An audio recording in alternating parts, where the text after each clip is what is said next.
Very proud of the new American city they've built to practice martial law. The government really can do something quickly. They built this 300-acre city in just 2 years. Compare that to how long they take in your city just to build a road. But then they did have $96 million of your tax money to play with. To transition from an army of execution, doing what we've got to do, to an army of preparation to be ready for what comes next. This is a place where we can be creative and you can come up with solutions for problems that we don't even know we have yet. The public may not know the problem yet because they haven't yet executed the false flag event that they'll use to openly activate martial law, but the military has been creating scenarios where they can justify a move against small-town America for quite some time. And they've made it clear that their enemy is gun owners, veterans, those who want a small, limited government, and Christians. The UK Telegraph reported that the town was complete with a subway, railroad, football field, and mosque. Mosque? That's not a mosque. That's a small-town Christian church with a steeple and Gothic windows. Mosques have minarets, rounded arches, etc. It's not that they've kept the current military's attitude toward Christians a secret. That's how dumb they think. It was the U.S. Army that conflated the Ku Klux Klan with mainstream Christian groups like the American Family Association or the Family Research Council, calling these mainstream evangelical groups hate groups.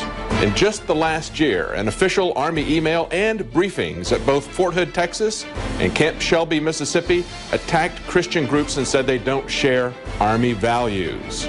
Most recently, we've seen a FOIA request that showed last year's training scenario in Ohio identified gun owners and people who believe in limited government as the enemy. And then there's retired Colonel Kevin Benson, currently teaching at Fort Leavenworth, who spelled it out clearly in his vision of the future.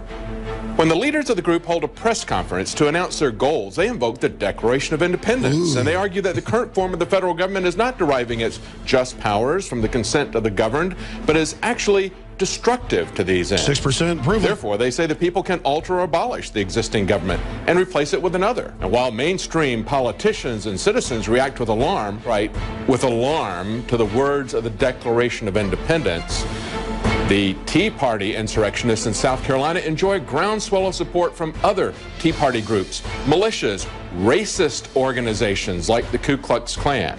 And as we've shown you many times in the past, U.S. military documents describing CONUS operations, that's the continental United States, where rules regarding the use of deadly force in confronting dissidents are made disturbingly clear with the directive that a warning shot will not be fired. Or this document that talks about policies that would be applied within U.S. territory with the internment, resettlement, indoctrination, and re-education of political dissidents using their social security number. Clearly, it's not for foreign operations. And finally, I think it's significant how detailed these buildings are. They could easily train for foreign urban warfare using concrete shells of buildings which are cheaper, and that's what they've done in the past. But here they have a completely intact American town, down to the Washington, D.C. subway logos, and a small church building. Looks like they're training for a different kind of conflict. President James Madison wrote, "The means of defense against foreign danger have always been the instruments of tyranny at home." But as Alex Jones pointed out in his documentary 9/11, The Road to Tyranny, way back in 2001, FEMA was telling firefighters and other emergency personnel in Kansas that the founding fathers were terrorists. That's very difficult. When people are passionate about what they believe in, they become a very difficult enemy to beat. Who was the first terrorist organization in the United States? Who? Founding Fathers. Founding Fathers.